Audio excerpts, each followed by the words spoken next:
उपभोक्ताओं पर फिर से महंगाई की मार। 70 दिन बाद फिर से बढ़े डीजल के दाम। आज डीजल के भाव में 21 पैसे का इजाफा।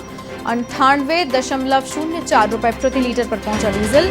पेट्रोल प्रति लीटर 108.19 रुपए पर स्थिर है। स्पीड पेट्रोल प्रति लीटर 111.26 रुपए प्रति लीटर पर स्थिर है। आखिरी बार 15 जुलाई को 17 पैसे महंगा हुआ था डीजल।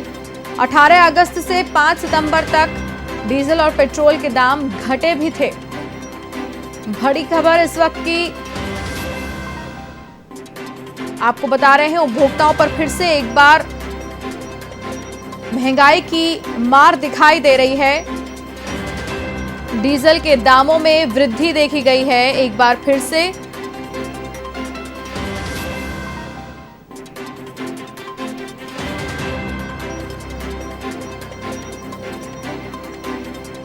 आज 70 दिन बाद डीजल के दामों में बढ़ोतरी देखी गई है। डीजल के दामों में 21 पैसे का इजाफा हुआ है और अब डीजल की कीमत 98.04 रुपए प्रति लीटर पर है। तो वहीं पेट्रोल और स्पीड पेट्रोल की कीमतें स्थिर हैं। इनमें किसी तरह का कोई बदलाव नहीं हुआ है। और विस्तार से जानकारी लेंगे इसी खबर पर। एवन संवाददाता बीके शर्मा फोन लाइन पर मौजूद है हमारे साथ। जी बीके, विस्तार से बताएं।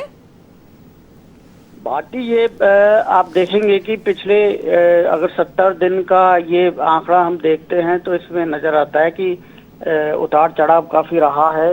और खासतौर से देखा जाए तो बीच में अगर 18 अगस्त से 5 सितंबर तक इन्होंने 7 बार डीजल के दामों में कमी की है और 4 बार पेट्रोल के दामों में कमी की और 7 बार में 1 रुपये 22 पैसे डीजल सस्ता किया था और करीब 61 पैसे पेट्रोल सस्ता हुआ है।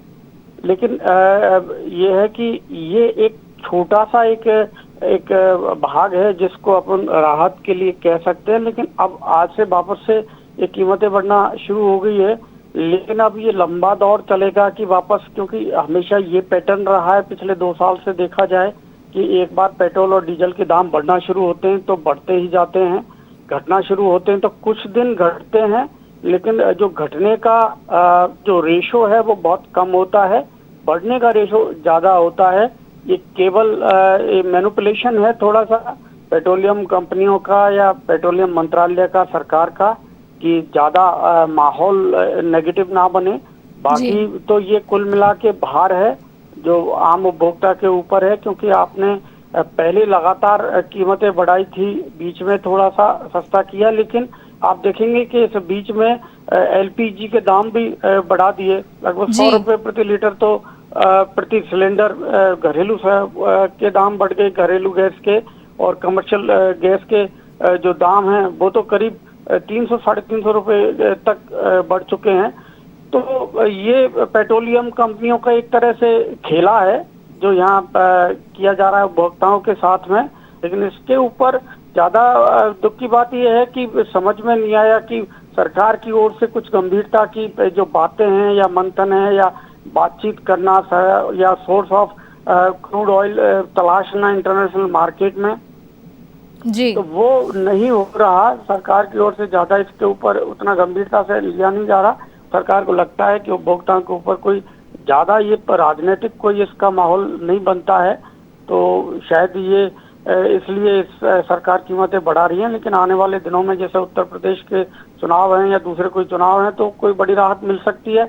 एक और बड़ी बात भारती मैं बता दूं कि जीएसटी की अभी मीटिंग हुई थी, तो जीएसटी में पहले चर्चा थी कि शायद पेट्रोल और डीजल को जीएसटी के दायरे में लाया जाए। जीएसटी में आने के बाद में पूरे देश में समान इसकी कीमतें होंगी और समान ही जो कर प्रणाली है, जो कर की जो स्लैब है वो समान होगी। लेकिन ये जीएसटी में ये मुद्दा शामिल नहीं हुआ क्योंकि इसको लेकर राज्य सरकारें भी गंभीर नहीं है और कोई राज्य सरकार नहीं चाहती कि पेट्रोल डीजल जीएसटी में आए, क्योंकि उसके बाद उनकी मोनोपोली खत्म हो जाती है कि इस पर कितना टैक्स लगाया जाए। वो फिलहाल बैट में रहने के कारण सरकारों के अधीन है। सरकार अपनी मर्जी से उस पर टैक्स लगा सकती है, राज्य सरकारें। तो ये मुद्दा यदि ज्यादा बेहतर है कि इसको जीएसटी में शामिल किया जाए, तो अगर जीएसटी में शामिल होता है तो 20-25 रुपए तक पेट्रोल डीजल सस्ते हो सकते हैं। भारती जी, बीके, तमाम जानकारी के लिए आपका बहुत बहुत धन्यवाद। तो ये थे एवन संवाददाता बीके शर्मा, फोन लाइन पर हमारे साथ मौजूद थे इस खबर पर। जानकारी के लिए।